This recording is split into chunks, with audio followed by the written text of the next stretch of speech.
Very different topics this morning, but as I mentioned, all three of our guests are medical doctors. Congressman Buddy Carter is a pharmacist, and he spent most of August in his Southeast Georgia district. He joined me earlier this week, and I quizzed him on progress with a COVID vaccine. We also talked about priorities for the rest of the year. Now, one thing that we've got to complete before September the 30th is a spending bill, because our fiscal year in the federal government runs from October the 1st till September the 30th. And if we don't get something passed, then the government will shut down. Neither side wants that. I can assure you that there are no winners when you have a government shutdown. So we're going to make sure we get that done. We're hearing that there has been negotiations on a clean continuing resolution, a clean CR. That means nothing added to it, just a CR to get us through. There hasn't been a date set as to when it will get us through.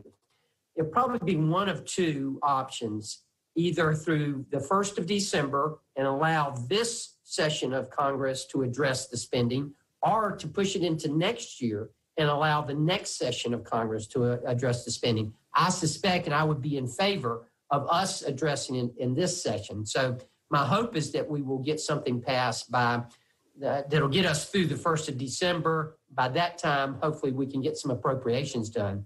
The rest of what I think you'll see. Let's talk. I hate to cut you off, but let's talk about the spending. Obviously, with what's happened with the pandemic, there have been these stimulus packages. The federal government has tried to help out everybody, but that hurts in terms of how much money is going out the door, right? Oh, there's no question about it. Already we have spent $3 trillion outside of the regular budget. And this will be the first time that in years since World War II that we actually have surpassed the gross domestic product. And that's something to be concerned about. Somebody at some point is going to have to pay for all this. And that somebody's going to be our grandchildren and our grandchildren's grandchildren. I mean, this is intergenerational theft of what we're doing here. Now, having said that, I will tell you that $3 trillion that we spent, I voted for all of those bills. And if I had it to do over again, I'd vote for them again. It was necessary. I truly believe it was necessary. Somebody sometime has got to be responsible. Yeah, what are the factors that would allow you and maybe other members of the Republican Party to say, yes, we would sign off on this? Because I've heard about this skinny bill or some kind of proposal that wouldn't be as expensive as what we've seen in the past. Right. Actually, the Senate considered a skinny bill, a bill of only $500 billion. If you can just say only $500 billion. But the key to that bill is that it increased it addressed the unemployment insurance to call for $300 a week more. It also had money going to our schools, and that was very important. And it also had money going toward the PPP, the Paycheck Protection Program, of which there is still some money left in the first packages that we passed to go toward that program, but it added more to it. Those are kind of okay, but the main thing that was included in the Senate's skinny bill that we have to have, that is essential, is liability protection for our companies. It has to be there, or we're not going to be able to open up our economy.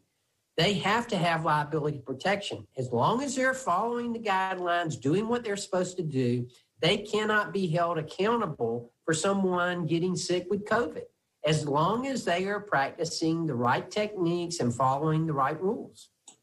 Well, your expertise professionally is in medicine. Tell me what you think is realistic in terms of a COVID-19 vaccine and the development. We certainly hear, hey, it might be by election time, might be by the end of the year. What's realistic to expect? Well, I think it is realistic to expect it by the first of the year. As you say, this is what I've been practicing in my whole professional career. And I've worked with the FDA. I've followed how they do this. This is a very detailed process. And they have to make sure that these drugs, before they go to market, are safe and that they're effective. And they do a good job of that. But as a result of Operation Warp Speed, we've been able to have a private-public partnership where the pharmaceutical manufacturers are working with the FDA to speed up the process of review. That does not mean it is any less detailed, any less strenuous than it has been before. But a couple of things. First of all, the FDA has been all hands on deck. Nothing else has been considered except for this vaccine. Now, one of the questions that I had to the FDA was, listen, if you can come up with a vaccine and approve a vaccine in less than a year, you can do it now. Why can't you always do it? Well, the practicality of it is that's all they're doing right now. And that would be impractical in the future to only consider one thing. So, and what they're doing also is they're still following the same process that they've always followed, but they're stacking it up now. In other words, there are usually 4 different stages that you have to go through. And before you can start the next stage, you have to complete and review the first stage or the stage before that.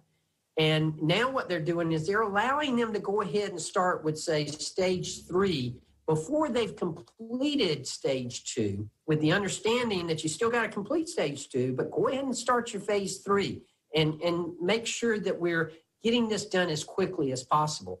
Now, you is might that have heard, cutting corners at all? I hate to interrupt. Is that cutting corners? Is it dangerous at all? Well, no, it is not. It's simply sped up. And a perfect example in why we should trust in the process, AstraZeneca just recently paused their research and development on a vaccination because they ran into some problems. That shows you that the process does work. Listen, I've studied this all my professional career, and I can tell you, the FDA, you can have drugs that get all the way up to the final stage, and yet they never make it. Only 14% of the drugs that are introduced ever make it to market. And there's a reason for that.